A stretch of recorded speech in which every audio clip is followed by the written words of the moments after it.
Heyo. Look at that. That makes me look like I got a ponytail or something. There we go. That's a little better. How's everybody doing? Let me close this door real quick.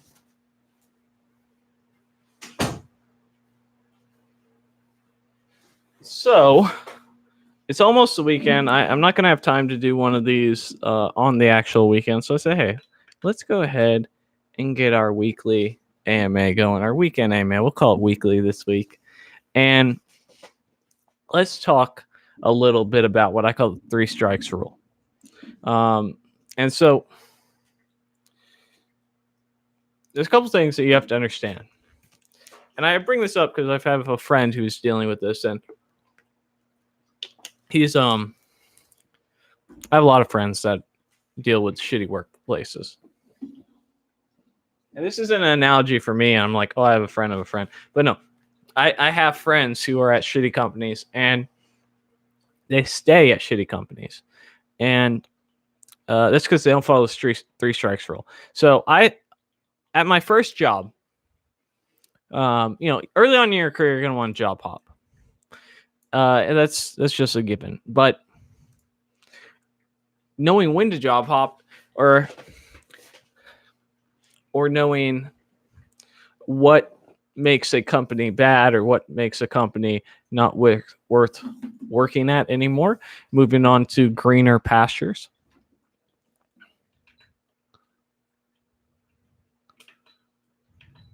Is that better? You guys like red?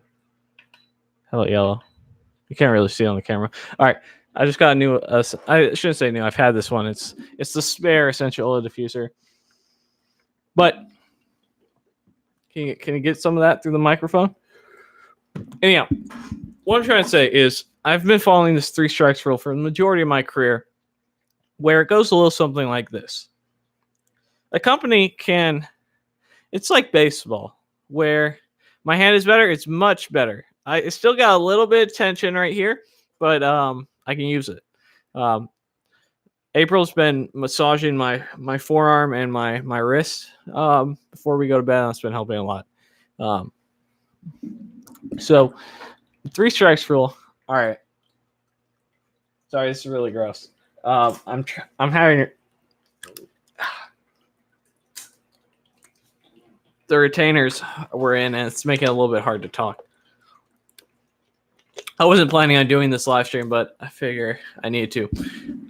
This is a public service announcement. That's really what this is. So a lot of my colleagues, former, current, whatever, they stay at a job until they're literally so miserable that they're thinking about just blowing their head off with a shotgun, for lack of a better description. And the way that I get to the point where I don't do that, I don't get miserable, I don't start hating my job, is I follow this 3 strikes rule. That's basically a company can accrue up to 3 strikes. And so, 1 second. Now, how does this work? And this is, by the way, this is like a real thing that I do. So let's give an example of a strike. But the general idea is that a company can accrue 3 strikes. And then at that point on, you're considering better opportunities. You're considering potential other items. So a company gets 1 strike a year. That's like the one they can eliminate strikes. So you can they might get 2 strikes and then they eliminate a strike at your 1 year, and then you sort of bring it back because time heals wounds.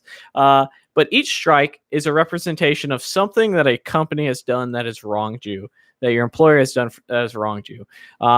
Unreasonable timelines that force you to work on weekends and put in extra overtime. That is a strike. That is a strike. That is a very clear strike. And you do that to me 3 times in a row, I'm looking for other opportunities. Now, I have friends who have worked at companies that it's always like that. They're putting 60, 70 hours a weekend. I interview well enough to be able to filter these people out nowadays. Filter these companies out. It's really, I shouldn't even say companies. It's not like a company culture. It's usually a team culture or a boss culture. I've said many times how I didn't work at this financial institute. even though it offered me about 20% more money than the other job because every dev on there looked like he wanted to jump off a building. And that's because they were on a death march, a consistent death march. So you put some, so for your own sanity, for your own health, you need to have a stopgap. A stopgap is really what the 3 strikes rule is, where at the end of the day, if you wrong your employees 3 times, 3 major ways, a silly example would be, or rather a common example would be having put in overtime. I will put in overtime about 2 times a year for about 2 weeks at a time. I will put in overtime on weekends. But once it becomes a standard, and to me a standard is once every 4 months you mess up, we are in that period of time where now what happens is this is no longer an irregular occurrence. It starts becoming a regular occurrence because now we're going on to a quarterly basis, where when you go on a quarterly basis, what you're basically saying is in a 12-week period of time, I cannot make my devs miserable. And so, or my employees. And this isn't just a developer thing. This is something you really have to think about on your career. And I understand if you're a junior developer, you're getting going, but after 1 year of a junior developer, you're significantly more hireable than you were as a junior developer with 0 years experience. And you'll probably get a pay bump. Let me close these blinds.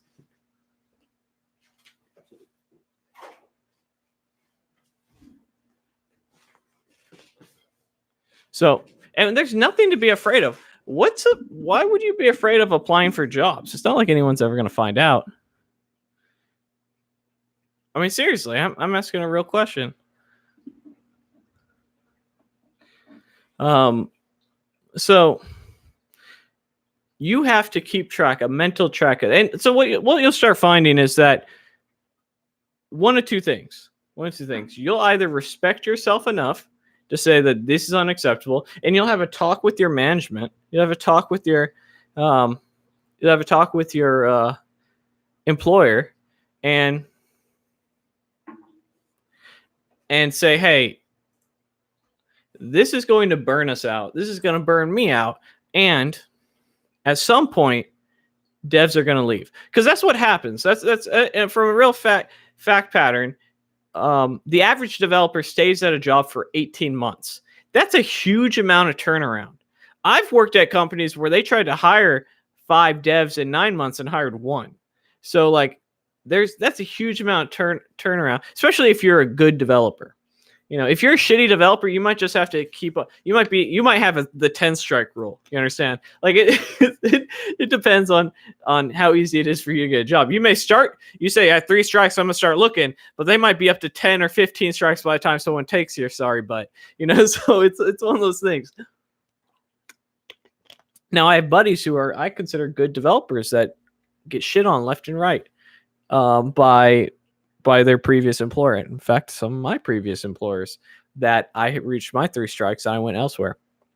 Now you could say that I have a low pain tolerance or whatnot, and I would disagree. I would say that I respect my time and I respect my energy, and I'm putting in a solid amount of work there are people, there are individuals at companies that don't mind working more than 40 hours a week because they don't do 40 hours of work. You understand what I'm saying? And I think it's okay because we are salary. It's okay. It's an understandable expectation to occasionally want some people to put in a little bit extra effort. But there is an exception to that. And there's also a ton of red flags for companies who I had a buddy who was interviewing, and in his contract, they said that literally for salary roles, they're expecting 45 hours a week minimum, which just off the top, they're setting the tone that they want to squeeze as much out of you as you can. Because that was, and not only that, this was the craziest thing is they bill you $7,000 if you leave in the first 2 years due to training costs. It was the craziest thing I ever heard of. So, but once you're in a role, you don't know these things, right? So those are like things you know ahead of time most of the time. But so how many companies have I worked over 40 hours a week? at some point in time, every single one, except the one where I only worked there for about 4 months because they just laid off the whole team. So the reason why the reason for that was they didn't have enough work for me to do because they weren't sure what to do with the project. So it all sort of made sense, right? I remember coming home to April saying, yeah, they just don't have anything for me. I'm just doing this and doing that. I'm refactoring, whatever, I'm killing time basically. And April's like, they sound like they're gonna fire all you. I was like, oh shit, you're kind of right. How's it going, Jordan? But so why is it important to have strikes? Is it because you love interviewing for jobs? I hate interviewing for jobs. I usually do pretty well.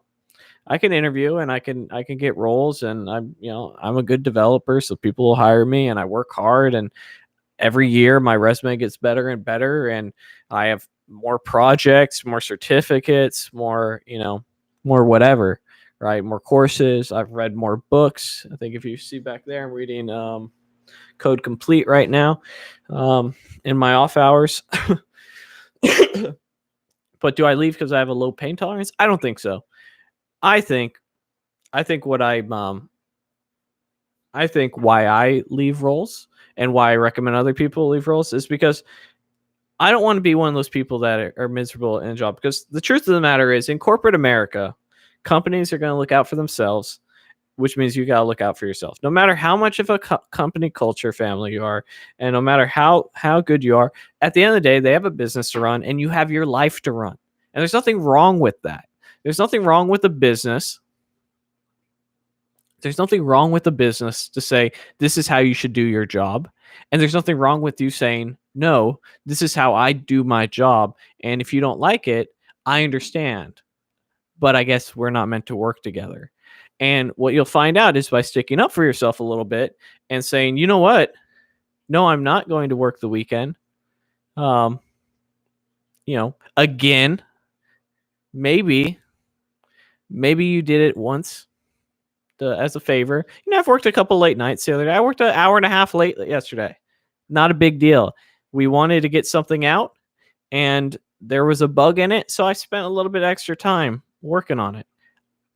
Not talking about that. That's okay. If I'm between 40 and 45 hours a week, that's acceptable to me. I don't want to do 45 hours every week, but if I'm in between that range, I'm putting a little effort here, a little bit effort there. That's my acceptable range. It's when I'm between 45 to 50.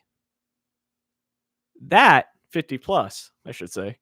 That is when we're in the strike zone region, where now we're doing 50 hours.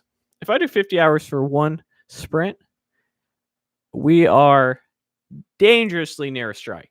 Like, it depends on how much of that 50 hours was me and how much was the business pressuring me to do so. Now, this is important.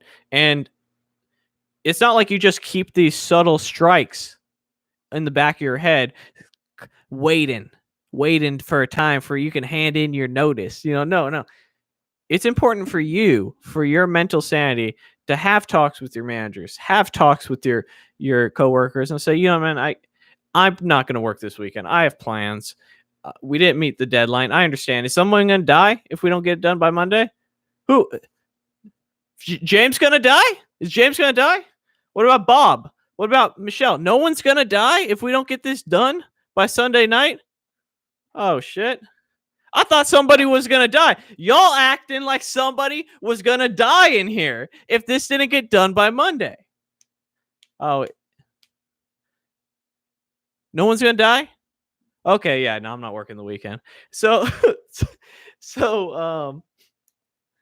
But the reason that you have this is, the reason you need to keep track of this is so that you can have these conversations with your superiors. Because if you don't give them feedback, if you don't let them know where you're at, then they may not be able to do anything about it. And that's not saying that they're going to do something about it. One of my good friends and a former manager of mine, him and I play board games. Him and I, we're traveling together in the near future. We're, no hard feelings. He doesn't watch my YouTube channel, but, and I won't name names, but one of my former managers, I went to him. I said, man, we just did 60 hours a week, 2 weeks in a row. I'm burning out. I can't do it anymore. He came back to me and said, I understand this and that. And then the very next week told me that we're all going to need to work a little bit of overtime. Boom! Strike three. And so why is it important? One, because you're gonna have something to lift off your chest to say, so you doing what's best for you, you are being shady. And you have to understand is that a lot of times people are just taking advantage of you, because most of the time these people they're not working the overtime. They're not the one who have deliverables. They have made some promises that can't be kept.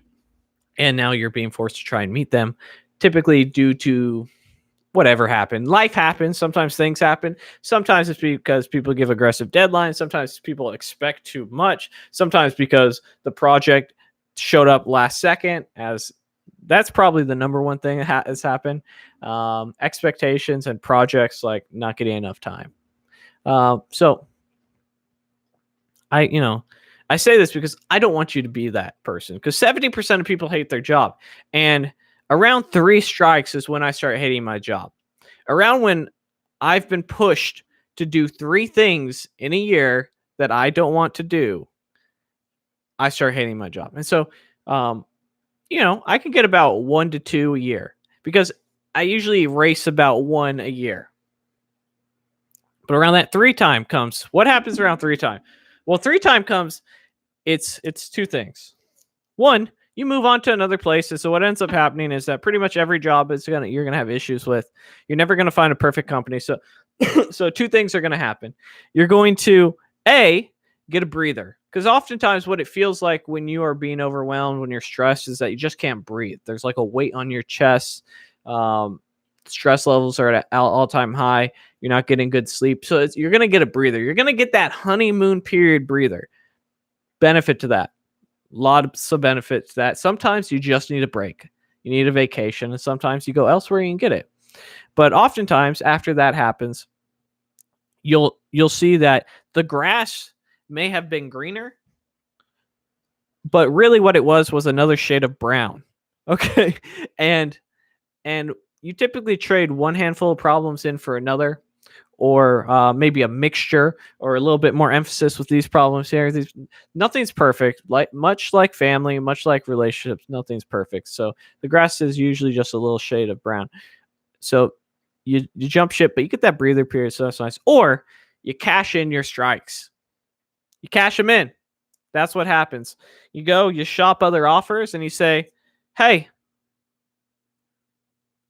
I have another offer, and I'd like you to match it.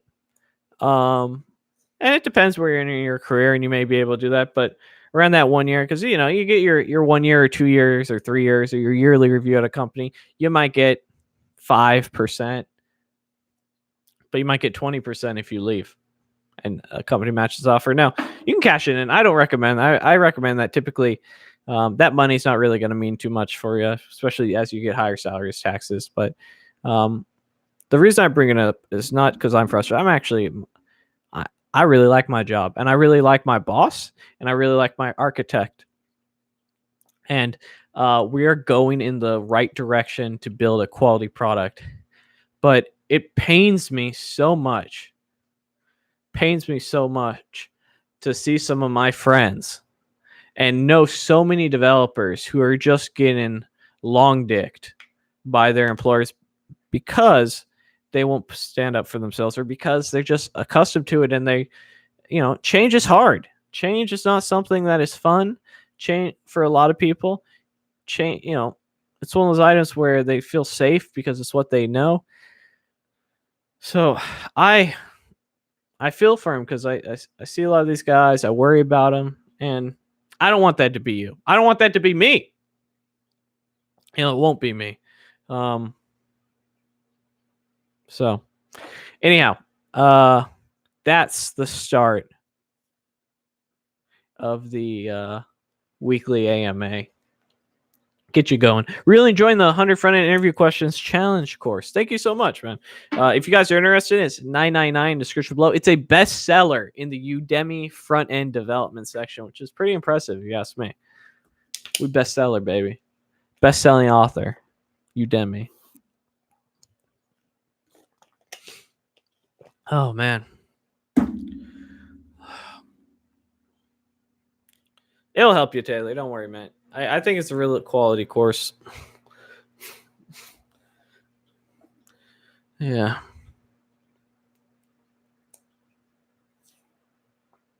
But yeah, so sorry, I missed a question. Someone asked me what I've been learning.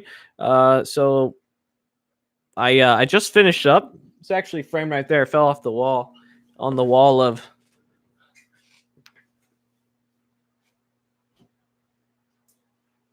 So I've been building up my office wall, but you guys can see I finished up this last weekend. Can you see that okay? The microservice and API projects.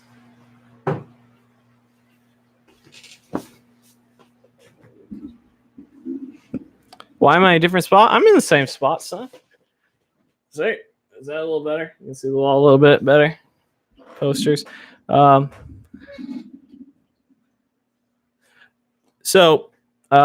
yeah, so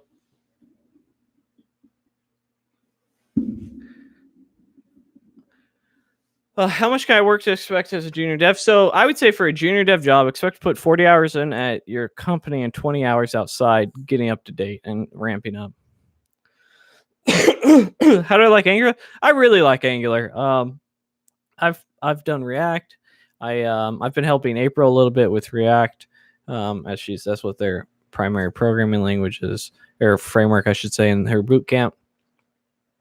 It's all really the same.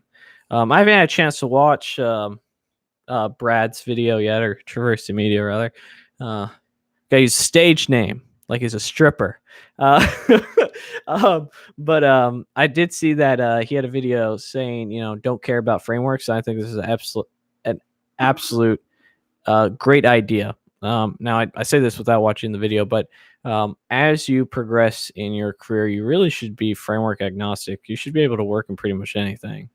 Like if my work told me I had to work in Java, like even programming language, I could work in Java. It'd take me give me 2 days, I could be okay at Java. Give me 2 months, I could be at a professional level. Give me 6 months, I'll be the best goddamn Java developer you have. So it's one of those things. Do you mess with the phone option view in DevTools? Yeah. When I'm messing around in the when I'm doing mobile first design or I'm testing something. I need to. So I used to use it a lot at a job where they were very specific about supporting iOS users, and so not only would I test it on there for screen resolution, we also had I would pull it up on Xcode where you could emulate it on it, see what it would look like on an actual like iPhone 10 or iPhone 9, whatever it was.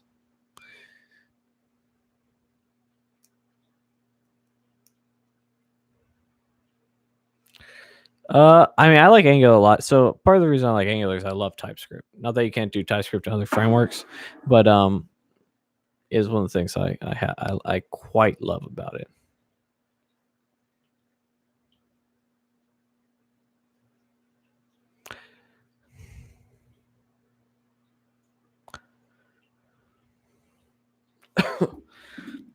Yeah, but yeah. So back to my point of, about the framework video. I do think that I think it's important to learn a framework that's in demand in the areas that you're learning. Right now, it's by and large, there's quite a bit of React. So if I didn't have any experience, that would be what I'd recommend for people, which is why boot camps teach it. But you should be able to understand what makes a framework and work within it if you've taken any sort of time to be a quality developer.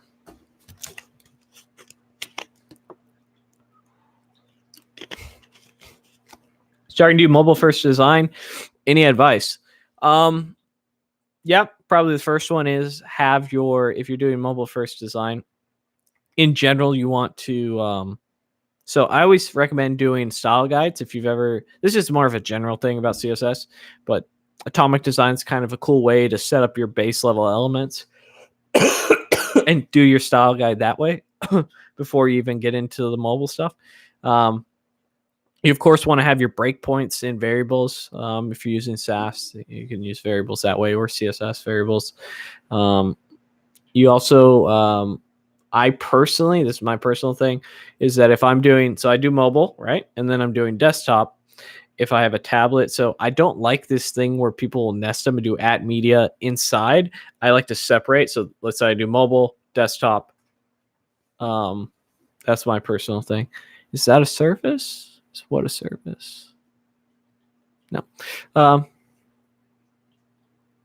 you ever considered doing live Q&A type tutorials on your channel? I'd have to know what you mean.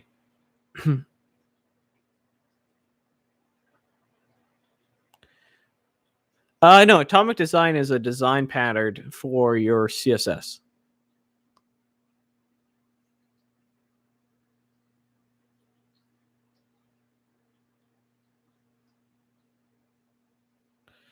What's your opinion on people adding fake work experience on their resume from companies their families have? In college, a couple people I know did this, got interviews faster. Are there risks? So you're saying their family backed them up, but they didn't actually work there? I mean, if someone's backing you up, I imagine. I mean, some companies do background checks. So, like, I could tell you that I give you, for instance, my company has business requirements where you need to have certain amount of years of experience for them to consider you for roles, because of their contracts with other people, I imagine. And so they are the only company I've ever known that has actually followed up on my references and done background checks to confirm that I've been employed by these people. So there's that.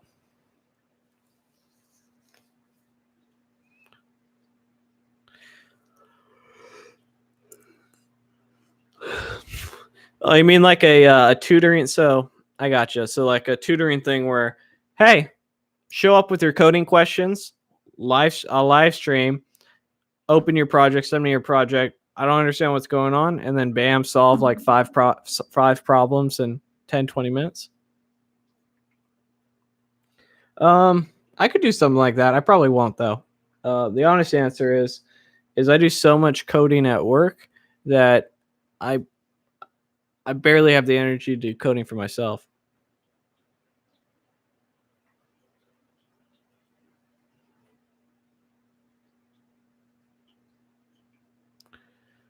How much UI UX do you need in front end development?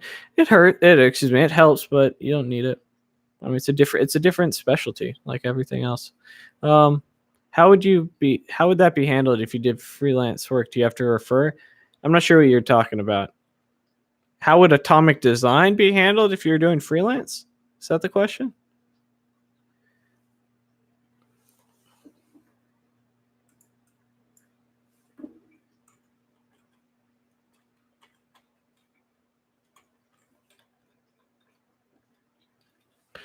What can I expect for your 1 hour one-on-one session? So, for those of you who don't know, I do mentoring sessions. They cost they're a 2.25, I think, is of what my hourly rate is. So that comes down to my base hourly rate, not counting bonuses or not counting benefits, comes to about 150 an hour. And what I charge that to people who want me to do one-on-ones, right? So I do these weekly to do like group mentoring, provide direction, try and help out. Because look, $150 is a lot of money, and not everyone can pay it, right? And I understand. I remember sleeping on floors and buying a burrito with our last $3 to eat that was so hot that we were crying as we ate it, but we had to eat it because we spent our last $3 on burrito. Like, I remember these things. I remember my mother bringing me groceries, but I also do value my time. So, but yeah, in the typical mentoring session, we do a couple things. One, there's what I call like the bare basics. We review your resume, review your LinkedIn, we review your GitHub and your portfolio. I then, answer. So that usually takes about 30 to 40 minutes in that first hour.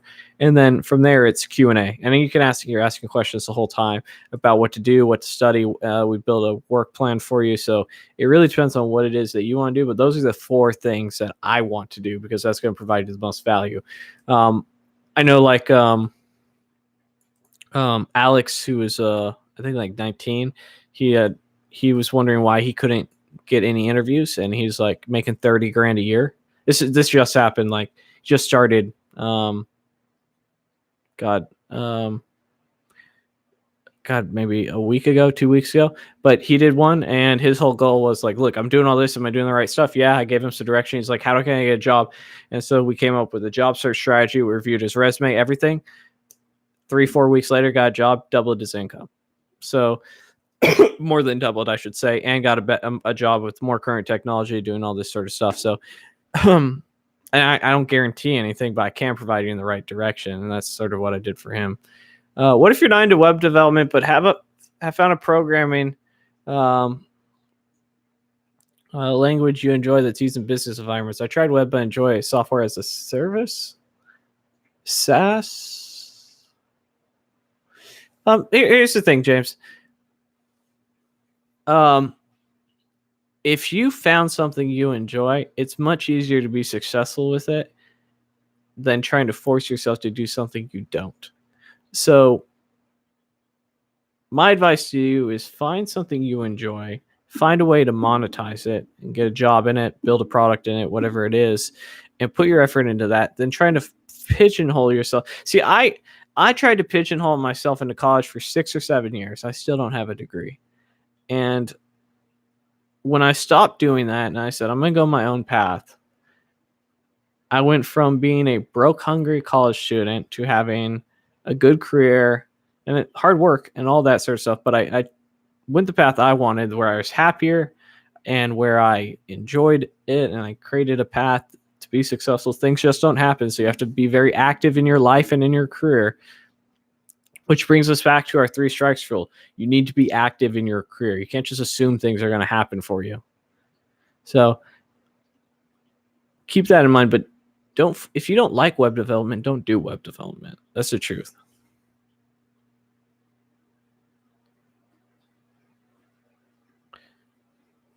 Do companies really check your GitHub and LinkedIn? Absolutely.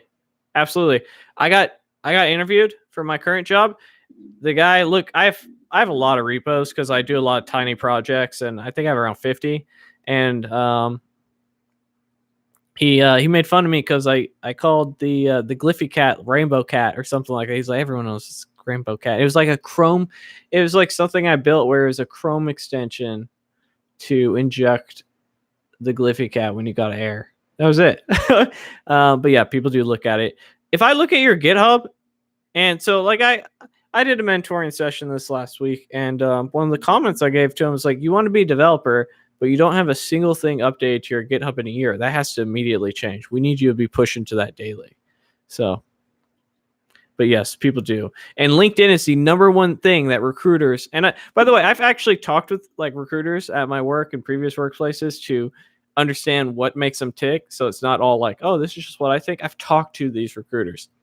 LinkedIn needs to look sharp. LinkedIn is how they find you. LinkedIn is the thing they look at. Same with your resume.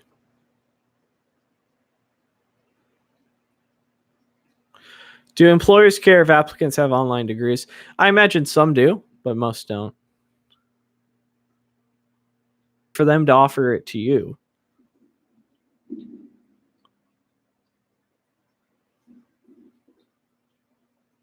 What is smoke? It's the essential oil diffuser.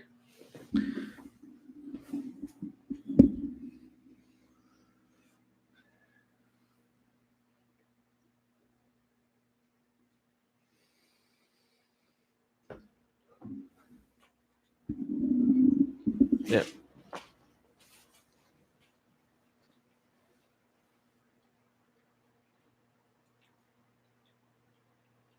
What I suggest use for domains and deployment? I don't know. I've just used GoDaddy because I've used the same service forever. So, but it really depends. I needed something I did Heroku for my side project that I need to get back working on. I have to record so many videos for it. This weekend, my goal is to record 100 videos. Maybe 50, but 50 videos. My goal, 100 is kind of a lot. 25 a day, 25 Saturday, 25 Sunday, for my DevDoc site. So we'll see.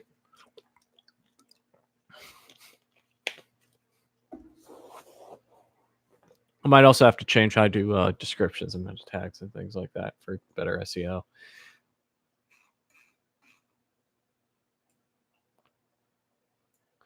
Is it hard for me to come up with video ideas for YouTube? Yeah, lately it is. I've been kind of it's getting harder and harder. So YouTube's kind of been on a back burner, and honestly, it hasn't been going very well for me. I'm growing by like less than 1,000 subscribers a month, which at one time I was growing by 3,000 or 4,000 for a very short period of time. And now I think I'm growing by like 600-700 a month, nothing crazy. Which, you know, yeah, like I grew by like 650 last month. But part of it is my life's been a little hectic this year. Part of it's been that I've been focused on other things. Part of it's been, you know, just enjoying life a little bit more. But in terms of coming up with video ideas for YouTube, I more so just come up with, how can I put this? I like to talk about things that interest me. So, and I put instead of putting my YouTube first, I put me first. That's why like the last 50 videos have been me working on my side project, because that's what I wanted to do for those last 2 months. I just wanted to work on this side project left and right. And now that I don't really have any code left for it, I have a ton of code I'm going to need to do for it, but it's in the pre-alpha code. Pre-alpha code is in, it's working, and now I have to go and create the content for it, and I have to finish the CRUD app for it. So, now that I've done that, it's been a lot of fun. But you know, I'm like reading my book, and instead of doing that, I finished that cert instead of doing that. And so like I try to find ways to do videos about where like, okay, well, I'll review that certification. Oh, I'm really liking remote work. Oh, I see a remote survey that came out. So it is kind of hard to come up with videos on YouTube.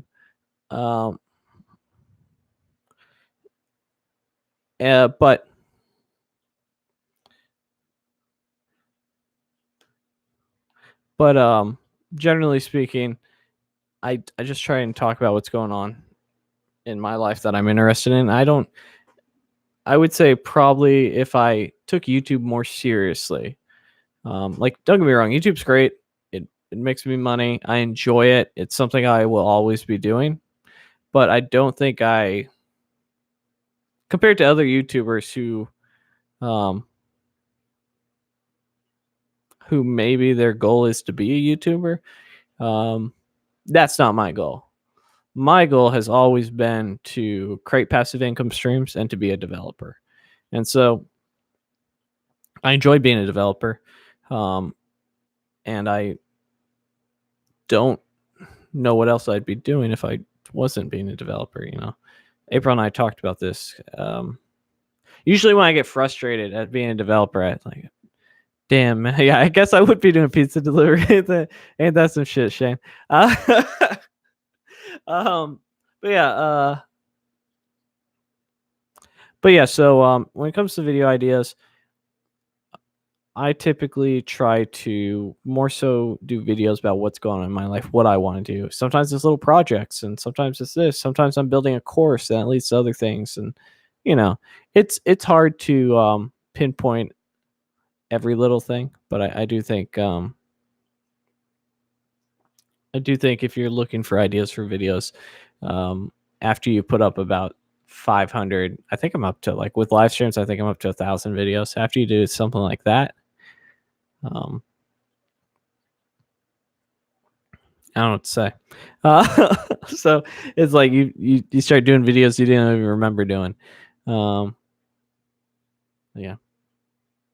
let's see here. I'm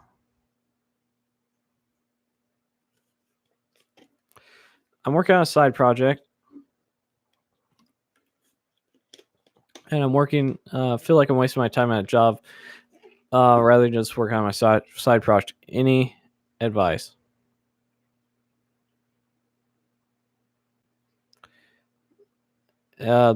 My job isn't technology that I don't like. I need the money though. Why don't you just go apply for a job in a technology you want to work in?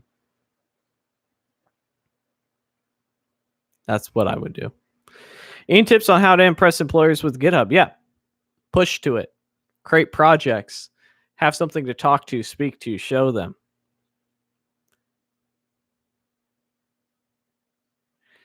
When I first started 5 years ago, did I find it weird at first talking and hearing your voice? Yeah.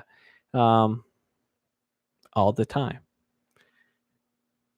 Nowadays, I'm a narcissist. I love it. No, but yeah, it's strange. It's strange hearing your voice recorded, and then you think, man, that's really what I sound like. So yeah, dude, your voice is awful. But yeah, it's strange. How are the cats? They're good. I got one in here. No cats in here. Cats are happy. Dogs are happy.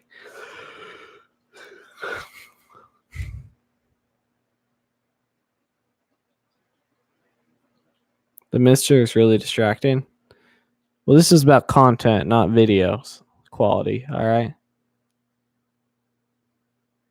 How do you deploy with something other than Heroku?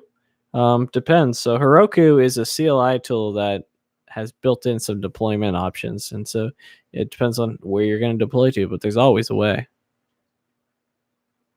What language does Clean Code use? Java mainly.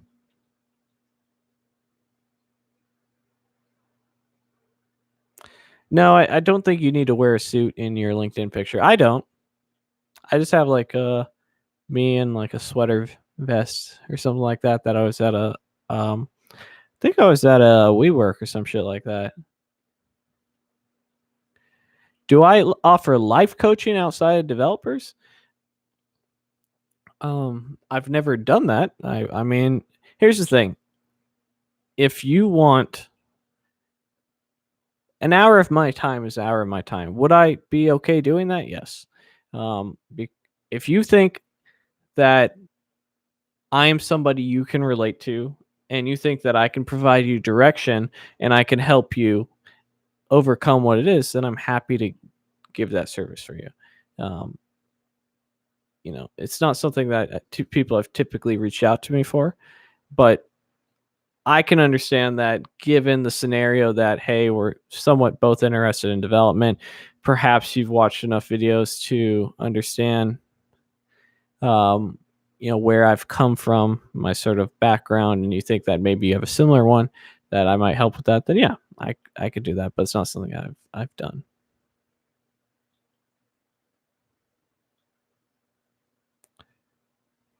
One v one in Virtual Fighter.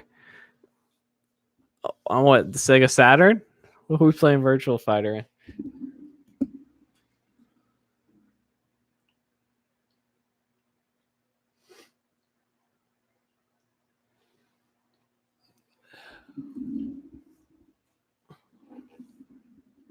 I'm trying to get my buddy to play some Splendor with me. If any of you guys like board games, Splendor's kind of fun. It's a can you ask me for programming advice? That's sort of what this is all about. I mean, we're 45 minutes into our weekly hour. Actually, I was really just hoping that we could all just sit here in silence. Is that cool? Y'all good with that? We just sit here in silence. 15 minutes of silence for all the homies that gave up Devin because it was too hard. Can we do that? Pour it out for the homies.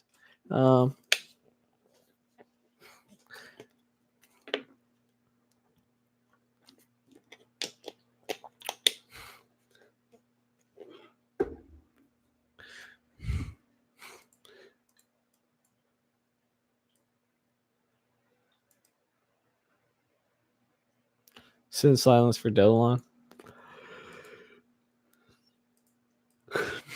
Maybe when I just bought a ticket to go visit Ricky later next year. Maybe when I go and visit him, we might be able to do a Dolan sketch.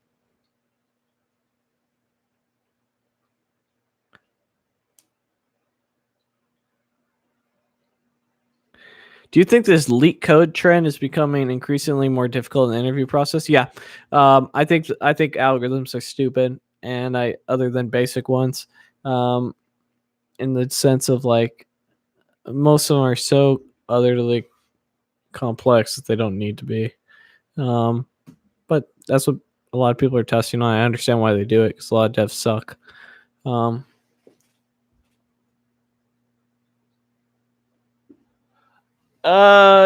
Yeah, Shane, I'd say if you understand the fundamentals of Angular, how to work with it, you might be good. If you understand how to use component services, pipes, directives, you understand TypeScript, you've built a couple projects with it, that's really all it takes. You can learn the more in-depth stuff as you go.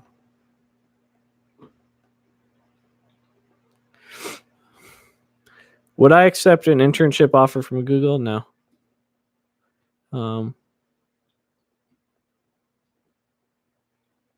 I don't really want to work at Google or Facebook. There's two companies. I take it back. I would be interested in working with Microsoft or Google just for the resume, but there's really, I don't know. It sounds cool. It sounds great, but like those companies are getting in trouble so often nowadays, and I'm not super interested in dealing with all that. What is Scratch? Scratch is something they teach children how to code with, if I remember correctly.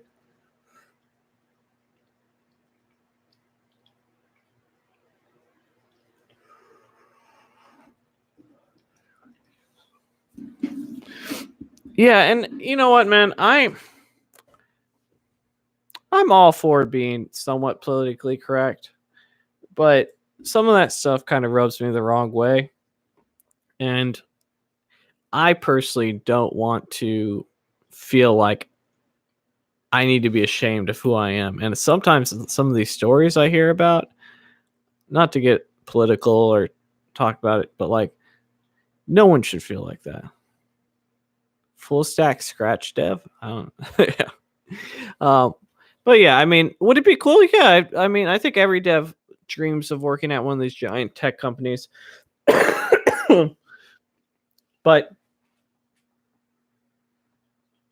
for me to really, because I know what I need to do, I just got to study algorithms. I have to actually, instead of knowing how to code, I have to here's the thing. Instead of me spending 3 months on something I want to, getting certificates, becoming a better developer, I have to spend 3 months learning algorithms that I'm not going to use all that often, if ever, and it's not really going to help me all that much. So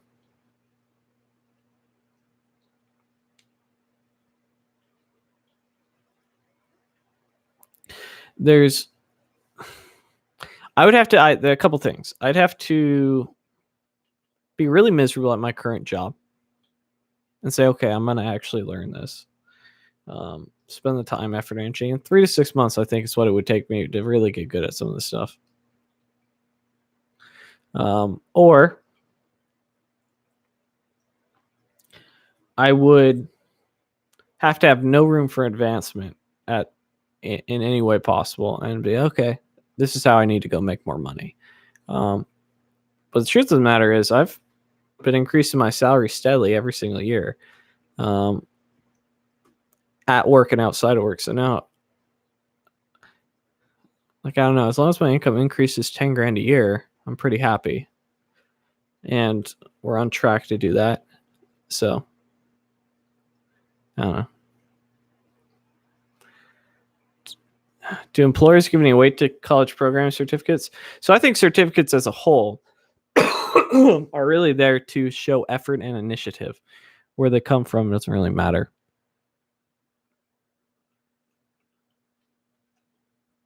Where do you see the industry going in a few years in terms of jobs?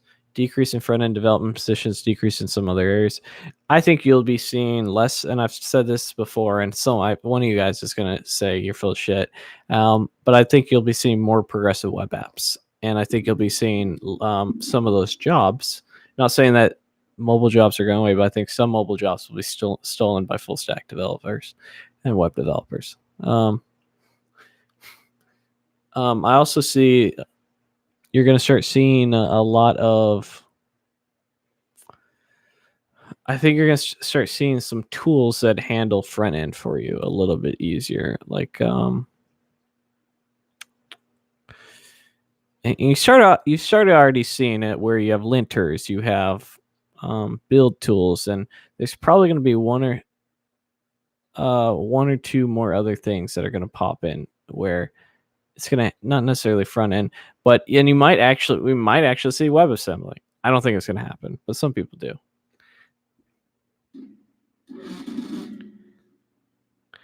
I mean, less need for front end devs? No, more need for front end devs than anything else. Less need for mobile devs, but with the progressive web apps.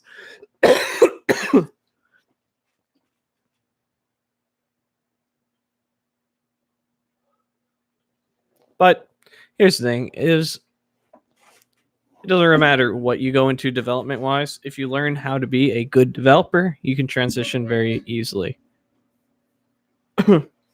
So.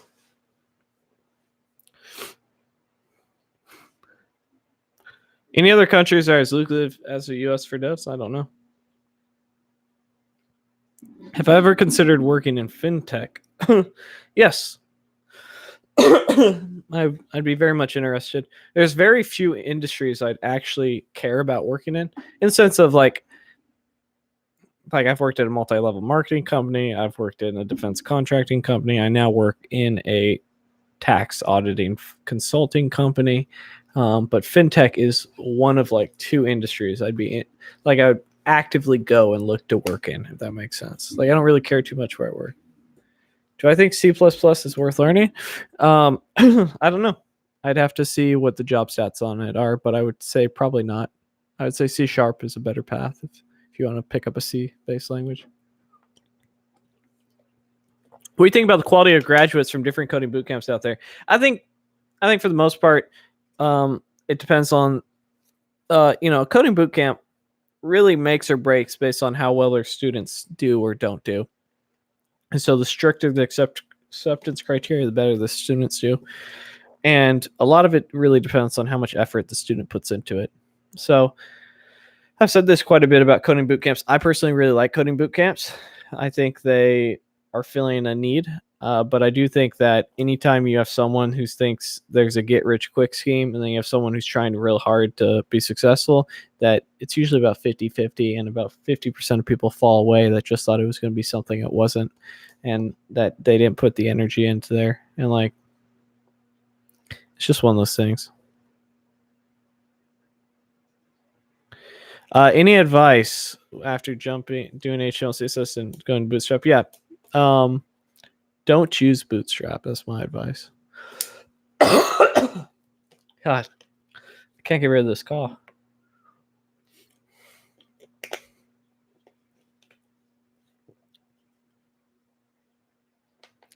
Where do you find stats that correlate language to job apps?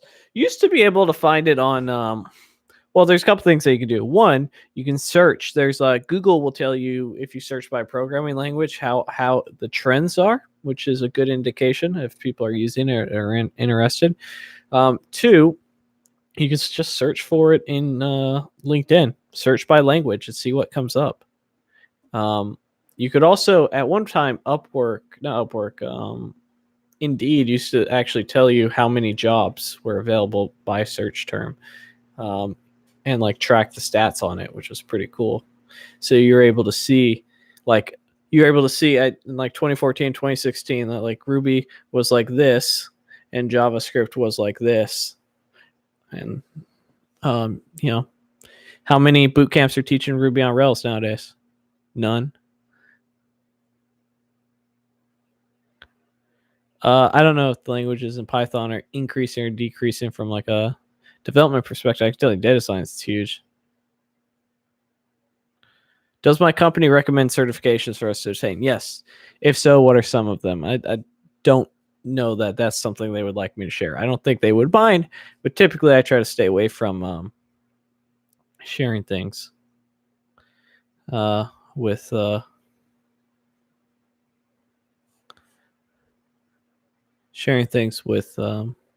about my workplace, because I do not speak for them. I'm simply employed by them. I'm my own man. Anything you saw on this channel was not endorsed or supported. My views are my own. Legal disclaimer. This is not financial advice.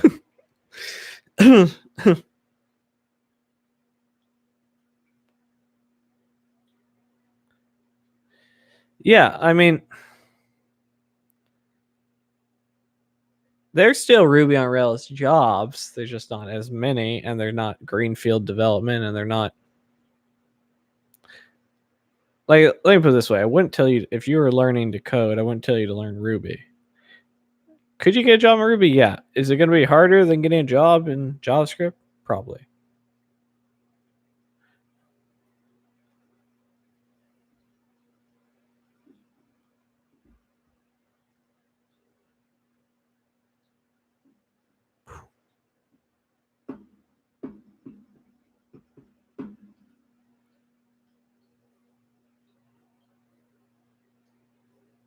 All right, guys, we've been going about an hour.